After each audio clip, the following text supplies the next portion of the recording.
Grande-Alpes sera le projet phare des 10 ans à venir pour notre agglomération, des 10-15 ans à venir. Il s'agit de faire de ce territoire qui est à cheval entre Grenoble, Échirolles et Hébin, tout simplement la nouvelle centralité métropolitaine. Notre objectif est donc bien là.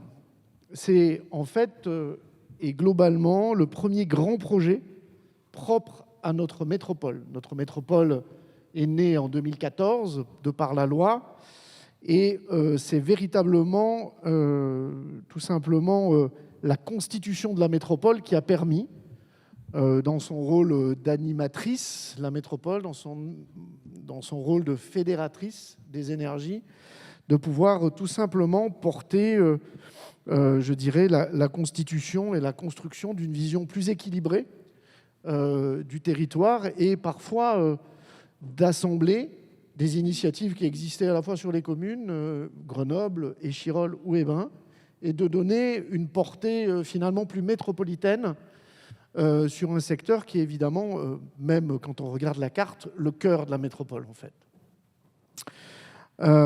Et pour le dire aussi très simplement, c'est aussi une façon de revoir, je dirais, comment se répartissent aussi, je dirais, les stratégies d'aménagement de la métropole, où finalement, je dirais, notamment d'un point de vue économique, l'histoire a toujours fait un peu plus ces dernières décennies que les activités nobles ont finalement eu plus de place dans le nord de la métropole que dans le sud de cette métropole. Donc Grande-Alpes est aussi un sujet de rééquilibrage à cette échelle de la métropole, tout simplement. Et ce n'est pas un petit enjeu, vous le mesurez bien, je reviendrai, le maire l'a évoqué à l'instant, sur les sujets notamment économiques. L'action de transformation du territoire que nous envisageons et que nous nous apprêtons à entreprendre et qui est déjà entrepris s'inscrit dans le temps long. C'est comme tout sujet d'aménagement. Nous allons profondément modifier les espaces publics afin de rendre le secteur de Grande-Alpes plus agréable à vivre, plus adapté aux besoins d'aujourd'hui des populations, en amenant des espaces verts, en les piétonnisant, en tout simplement en permettant l'arrivée de nouveaux commerces de proximité qui sont aujourd'hui essentiels, des restaurants, des bars, des lieux de convivialité. Et ces quelques mots suffisent à résonner dans le contexte actuel comme des éléments du cadre de vie et finalement de la vie quotidienne de nous toutes et tous. On voit bien à quel point ces questions de proximité et de commerce de proximité sont aujourd'hui fondamentales. La crise Covid nous a montré à quel point les bars nous manquaient, les restaurants nous manquaient, ces lieux de si grande proximité nous manquaient tant. Et donc, justement, c'est aussi cet enjeu-là. Il faudra 3 à 4 mandats, sans aucun doute, pour transformer en profondeur ce territoire. Pour le faire passer du monde du tout-voiture, puisqu'il a été, mais c'est l'histoire, je dirais, de ce territoire comme d'autres en France, des années 70 à la ville de demain, celle du zéro carbone, qui est essentielle, et de l'adaptation au changement climatique. Cette action doit évidemment commencer dès aujourd'hui.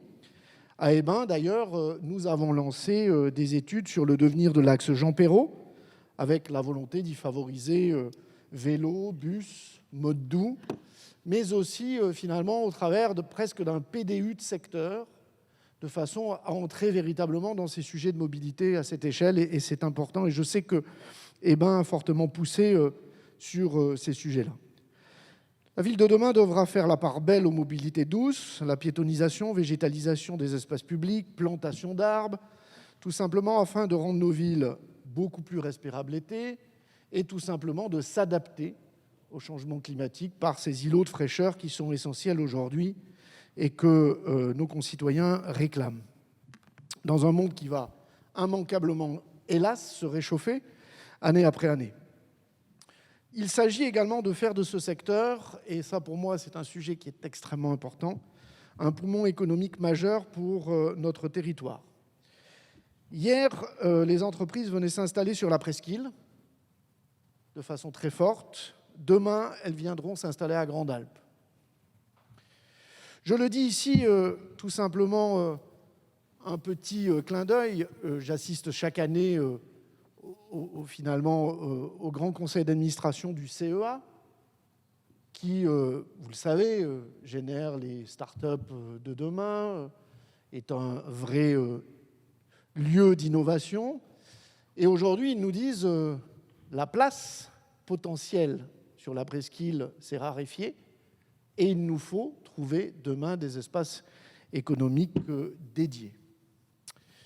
Et c'est là où l'enjeu est évidemment très fort et le début de ce processus est déjà là, comme nous le montrent les installations d'Atos, livraison prévue pour la fin de l'année, Artelia, mais également Aledia, ici, sur la zone de Champagné également. Vous voyez donc qu'il n'y a jamais de temps mort pour l'installation d'activités économiques. Alors je sais que vous êtes inquiets du départ d'HP et du terrain aujourd'hui détenu par leur filiale DXC. C'est un enjeu super stratégique pour la métropole, pour l'avenir de notre territoire et pour lequel moi je n'ai aucune inquiétude aujourd'hui en termes de développement. Pourquoi ? Je peux vous assurer que Guy Julien, le vice-président à l'économie de la métropole, est largement, très fortement mobilisé sur ce sujet, moi-même également, et qu'il est ravi d'avoir une opportunité foncière, et nous sommes ravis d'avoir une opportunité foncière comme celle-ci, en particulier des entreprises productives. Et c'est un véritable sujet. Et vous le savez d'ailleurs qu'il y a une modification du PLUI en cours qui permettra justement de définir de façon extrêmement claire cette destination économique productive plutôt qu'aujourd'hui. Tout simplement du tertiaire dont nous en avons très largement suffisamment, voire trop, aujourd'hui sur le territoire métropolitain. Donc voilà aujourd'hui l'enjeu, la destination, la volonté qui est portée tout simplement par la métropole. Guy Julien a déjà des contacts et 2 investisseurs extrêmement intéressés. C'est pour vous dire que de ce point de vue-là, ça n'attend pas sur le territoire métropolitain pour tout simplement reprendre le terrain et effectivement de travailler une zone économique majeure pour la métropole. Son positionnement à l'intérieur de la métropole est particulièrement adapté, à proximité des grandes voiries urbaines, et évidemment aussi avec des éléments de mobilité qui sont particulièrement adaptés. Donc il est essentiel de modifier ce PLUI justement pour cela. Le manque de foncier économique est un sujet majeur aujourd'hui pour la métropole, majeur. Mais pas que pour nous, je le livre ici, parce que parfois on a tendance à dire que c'est qu'un sujet métropolitain. Nos collègues du Grésivaudan comme du Voironnais sont aujourd'hui dans la même situation, en fait, en termes de foncier économique. C'est un sujet qui est historique, mais tout simplement par nos spécificités géographiques. L'objectif du zéro artificialisation nette va encore amplifier l'importance de la question foncière.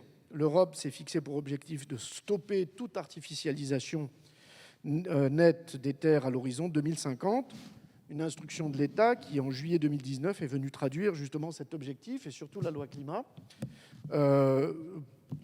pour justement, sans aucun doute, contraindre encore plus nos documents d'urbanisme sur ce plan-là. Et je pense que c'est essentiel aujourd'hui à la préservation des ressources et à cette question de la lutte contre l'artificialisation. La raréfaction volontaire du foncier afin de stopper l'artificialisation des sols nous renvoie d'ailleurs au débat que nous avons tous dans nos conseils municipaux sur la densification de l'habitat. Ces questions-là, c'est en effet un sujet majeur du PLUI, au-delà des questions réglementaires, des obligations réglementaires qui nous incombent de par la loi climat. Il s'agit d'un enjeu écologique majeur.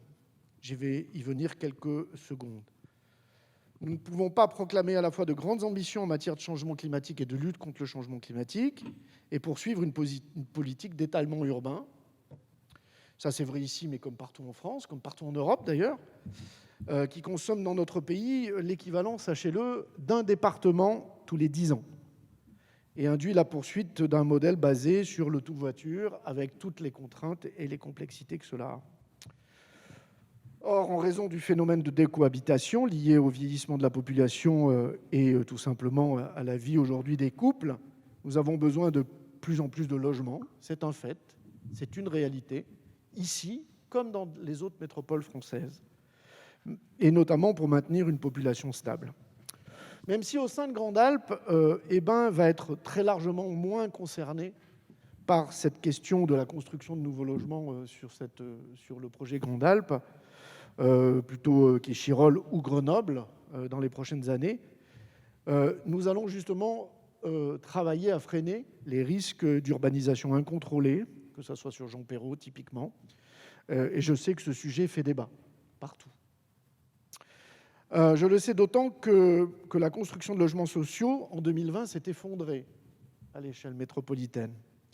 Moins de 50% de l'objectif réalisé, alors que nous décomptons aujourd'hui 17 000 demandeurs de logements sociaux sur notre agglomération, et les chiffres augmentent de plus en plus, notamment liés à la crise Covid et aux populations qui ont perdu leur emploi pendant cette séquence-là.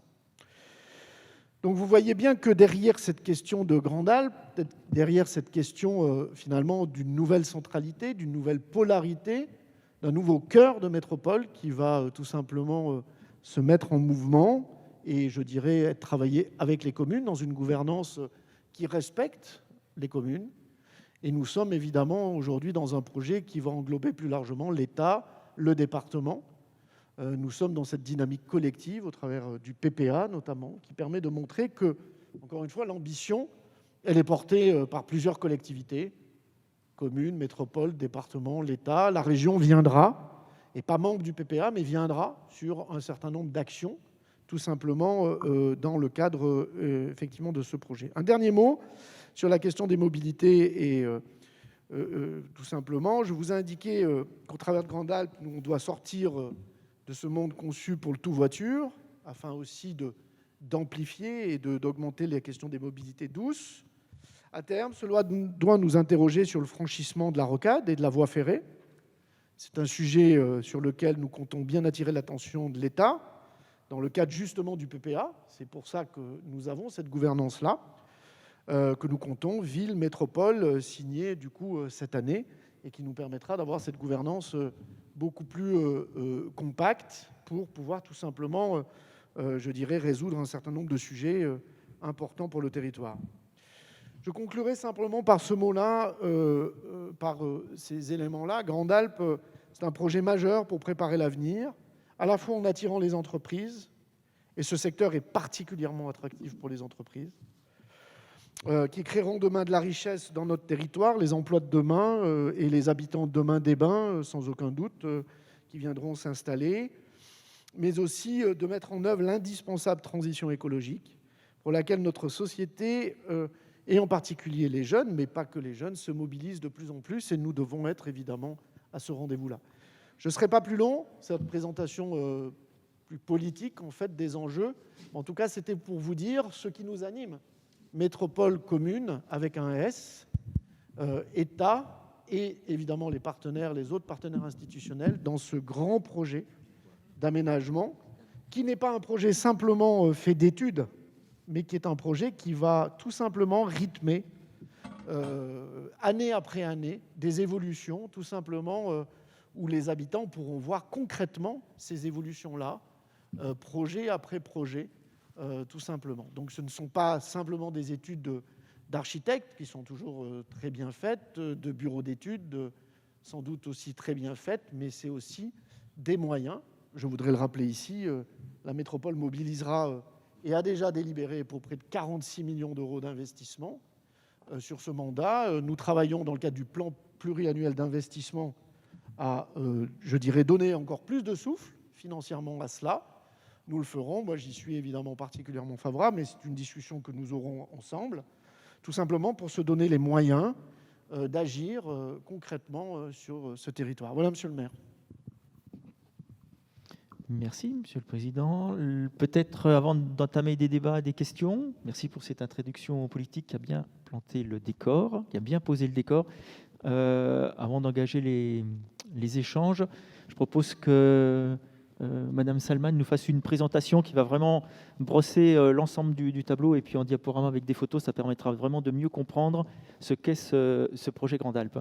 Je vous passe la parole. Merci, monsieur le maire. Quelques diapos, effectivement, pour illustrer le projet.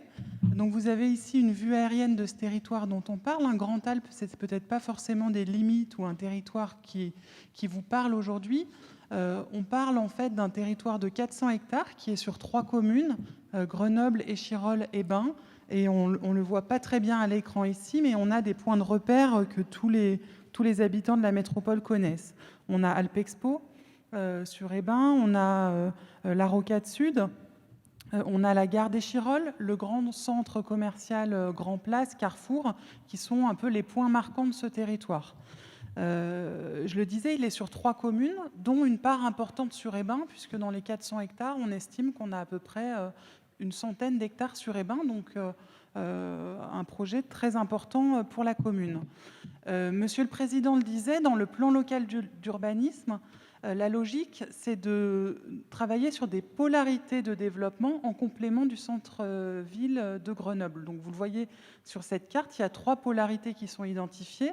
Au nord-ouest, c'est tout le secteur de la presqu'île qui a été évoqué. Au nord-est, c'est la branche qui part en direction du Grésivaudan, où on retrouve le CHU, l'hôpital, où on retrouve aussi la zone Inno-Vallée. Et donc Grand Alpes, c'est la polarité sud, ou qu'on appelait ensuite centralité sud, et qui est nommée depuis 2019 Grand Alpes. On a arrêté de l'appeler centralité sud parce que vous le voyez sur la diapo d'après. En réalité, ce périmètre de projet, il est au cœur géographique de la métropole. Et c'est justement un des enjeux d'arriver à se retourner. On n'est pas au bout de la ville, au sud de Grenoble, et puis après la rocade qui finalement arrête la ville. Non, on peut tout à fait imaginer, avec un peu de volonté, de se retourner, de regarder vers le sud, de franchir cette rocade, et on se rend compte qu'on est à quelques kilomètres à peine des massifs, et qu'il y a aussi des choses intéressantes à faire en termes de projets urbains.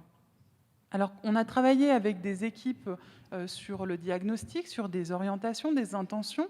Ce qu'on voit en termes de diagnostic, c'est que ce territoire, il est marqué aussi par son époque de construction. On est sur des quartiers qui sont sortis de terre assez rapidement, dans les années 60-70, au départ avec les Jeux Olympiques de 68, qui ont déclenché la construction d'Alpexpo, du village olympique, c'est pour ça qu'il porte ce nom, puis ensuite dans les années 70, des villes neuves. Et en fait, il est caractéristique de l'urbanisme de cette époque, où on faisait des grands îlots que nous on appelle monofonctionnels. On a des îlots d'habitat, des îlots d'équipement. Ils sont souvent fermés. Si vous prenez l'exemple d'Alpexpo, c'est un grand équipement, puis autour une clôture. Et on a beaucoup d'entreprises qui sont aussi sur ce modèle. Et on a des coupures urbaines, comme la rocade, comme la voie ferrée, mais aussi comme ce qu'on appelle nous le cours de l'Europe, qui est cette grande avenue qui s'appelle Général de Gaulle à Ébain, et puis ensuite avenue de l'Europe à Grenoble et avenue Esmonin à Échirolles, qui longe Grand Place, et qui aujourd'hui est aussi une forme de rupture urbaine. L'idée du projet, c'est de se dire que ce territoire a des atouts. Ils ont été largement évoqués par Monsieur le Président. Il y a du foncier disponible, mais il y a surtout des qualités, avec un territoire qui est déjà habité, où il y a de l'emploi, où même si ce n'est pas la perception qu'on en a aujourd'hui, il y a des grands parcs qui pourraient mieux se diffuser sur le territoire. Et on est aussi sur un territoire accessible qui est desservi aujourd'hui par les transports et sur lequel on peut même aller plus loin en termes de mobilité, notamment sur les questions des modes alternatifs à la voiture, du piéton. Il y a un projet de RER métropolitain aussi qui va permettre d'améliorer encore la desserte de ce secteur. Donc, un certain nombre d'étapes ont déjà été franchies, notamment avec l'adoption de plusieurs délibérations clés. Celle qui a permis en 2018 de définir ce périmètre d'intérêt métropolitain. Donc ça signifie que la métropole se place aux côtés des communes pour porter un projet d'intérêt métropolitain et y met aussi des moyens. C'est l'adoption aussi d'un document qu'on a appelé Projet de territoire Grand Alpes, qui est en ligne sur Internet, que vous pouvez facilement retrouver et qui fixe un peu le cap et la feuille de route. Et puis un dispositif de gouvernance ça a été dit aussi, qui associe étroitement les communes, les 3 communes, la métropole, et aussi toute une série de partenaires, dont d'autres collectivités, l'État et aussi des acteurs privés, et bien sûr les habitants du territoire et les différentes associations. Sans être trop longue sur les éléments du projet de territoire, on peut avancer un peu, voilà, peut-être encore sur la diapo suivante. Ce projet de territoire, il fixe un certain nombre d'orientations, des principes et puis des secteurs de projet. Dans ces orientations, l'aspect de pôle économique a été largement développé par Monsieur le Président. Il y a aussi l'idée de dire que c'est déjà un pôle d'équipement. Hein, les métropolitains et même au-delà vont à Alpexpo, vont à Grand Place. Donc on doit affirmer la vocation de ce territoire, mais ce territoire, il doit aussi s'adapter aux nouveaux défis d'aujourd'hui. Et peut-être retravailler les espaces publics, être capable d'imaginer une meilleure place pour de nouvelles formes de mobilité, participer à la transition écologique, énergétique et plus largement sociale et urbaine. Et ça, on retrouve aussi ces éléments-là dans la notion de ville-parc, qui est aussi portée dans le plan local d'urbanisme, sur ce secteur en particulier, pour dire quand on porte des projets, il faut les penser dans cette idée de ville-parc, plus grande place pour la végétation, et puis des qualités pour les habitants qui aujourd'hui ont des aspirations en termes de cadre de vie qu'il faut entendre. Alors quand on regarde plus particulièrement les secteurs de projet sur la carte suivante, vous les avez ici rappelés. Il y en a que vous connaissez qui sont sur Échirolles et Hébin, hein, notamment la rénovation de Grand Place. L'autopont de Grand Place va être démoli et les espaces publics réaménagés. On peut citer la requalification de la friche Alibert aussi sur Grenoble et Échirolles. Mais si on regarde peut-être ce soir plus particulièrement les secteurs ébinois, c'est toute la partie est, et on le verra peut-être mieux sur les photos aériennes des diapos suivantes. Vous avez sur une première image, si on peut avancer d'une diapo, voilà, le secteur d'Alpexpo et de DXC. Donc on voit, Alpexpo, 14 hectares, le bâtiment et tous ces parkings autour, la clôture, 14 hectares qui sont sur Hébin. Le parc des expositions va être réhabilité, c'est un projet engagé, c'est une opportunité pour l'ouvrir sur son environnement. Et puis à droite de l'image, on voit le site DXC qui était évoqué et qui va pouvoir être réoccupé par des activités économiques. Sur la diapo suivante, on voit un autre secteur qui est le secteur des Saules, avec à gauche de l'image, vous apercevez un bâtiment qui est celui du magasin Lidl, qui est malheureusement fermé maintenant depuis 3 ans suite à un incendie. On a dans ce secteur aussi un autopont. Ça aussi, c'est un objectif de projet, de dire il faudrait pouvoir faire évoluer stainement, démolir ce Lidl qui est un peu une verrue aujourd'hui, et réfléchir à la transformation de ce petit secteur comme pôle de vie pour les habitants alentours. Et on est à proximité immédiate du quartier du Val, qui est développé par la commune, et les habitants du Val pourront aussi bénéficier de services de proximité à cette occasion-là. Voilà, on aperçoit aussi au fond de l'image, alors à droite peut-être le dépôt des bus de la Sémitaille, qui est un secteur de projet, et puis au fond l'avenue Jean Jaurès, qui s'appelle ensuite Jean Perrot sur Grenoble, et qui va aussi faire l'objet d'études. Je vais y revenir un peu plus loin dans la présentation. Ces éléments de projet, ils sont multiples. Ils ont déjà fait l'objet d'une première phase de concertation en 2019, où beaucoup d'habitants avaient participé, plus de 700 personnes en participation cumulée. À cette occasion-là, on avait notamment abordé le secteur des Saules, et vous avez un exemple de visuel de ce qui avait été discuté. C'est ce que j'ai évoqué juste avant, avec est-ce qu'on démolit l'autopont, comment est-ce qu'on recompose ce secteur, comment est-ce qu'on améliore la traversée de la rue. On a aujourd'hui la voie d'essai avec ces clôtures qui forment une barrière, et comment tout ce secteur peut se transformer positivement.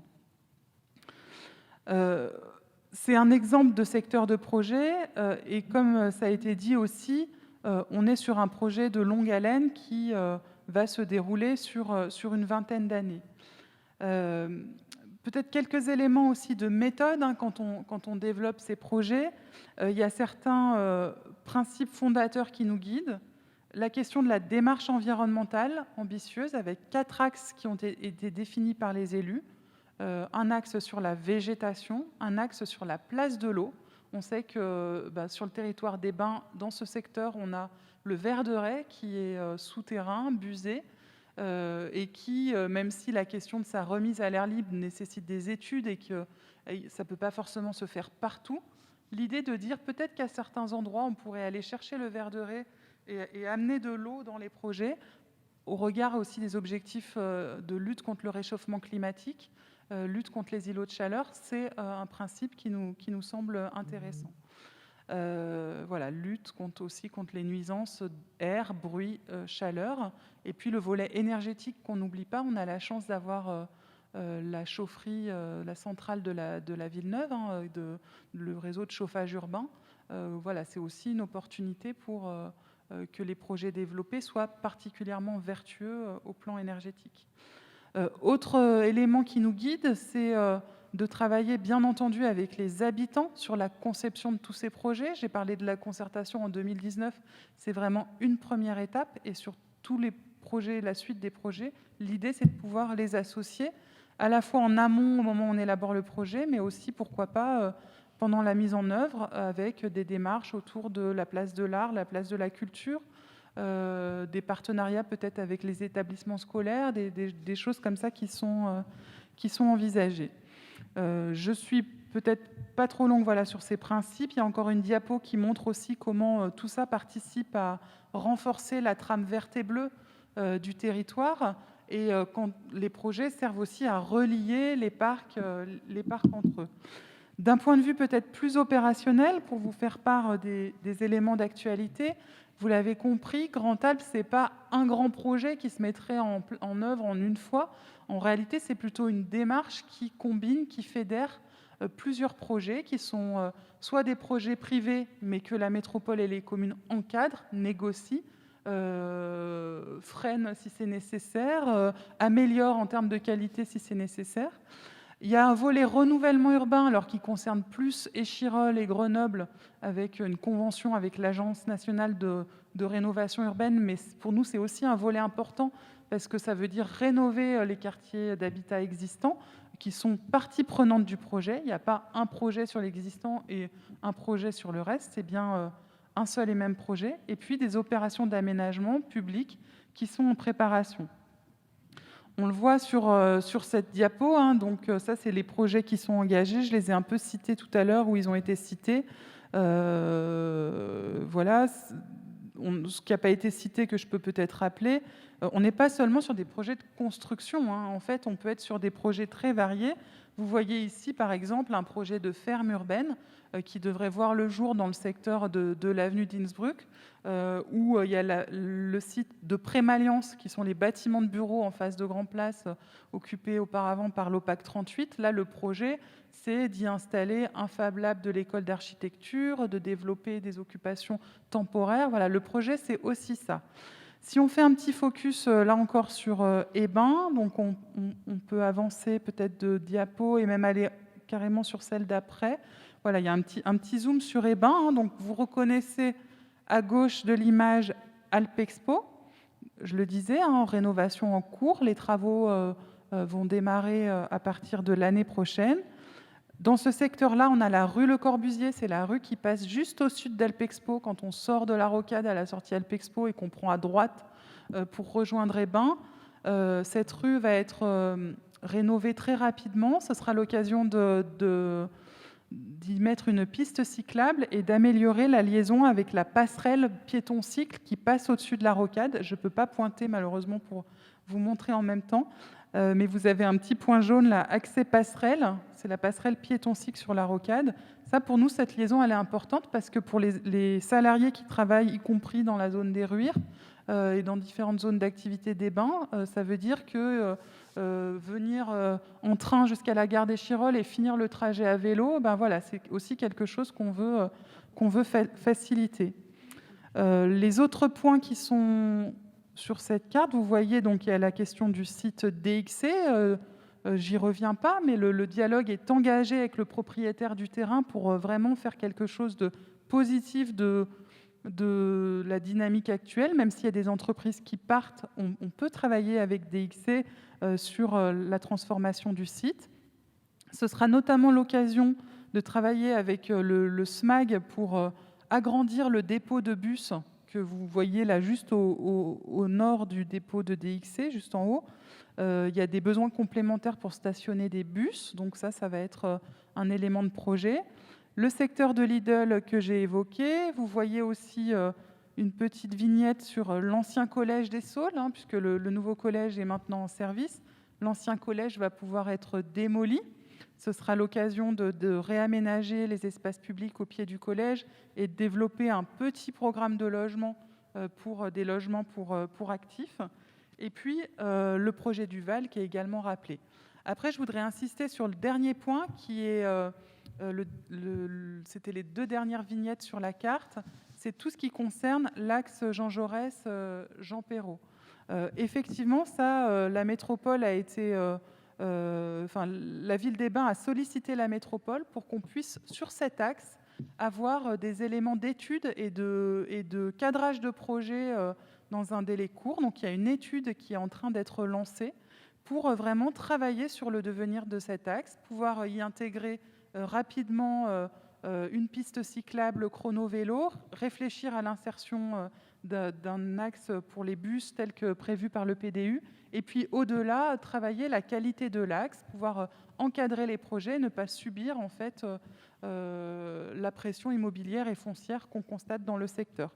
Donc ça, c'est vraiment un volet d'études très important dans lequel on s'engage et qui fera l'objet d'échanges et qui associera la population, puisque c'est une démarche ouverte et de concertation qui est souhaitée conjointement par la métropole et la ville. Voilà, je m'en arrête là et vous remercie de votre attention.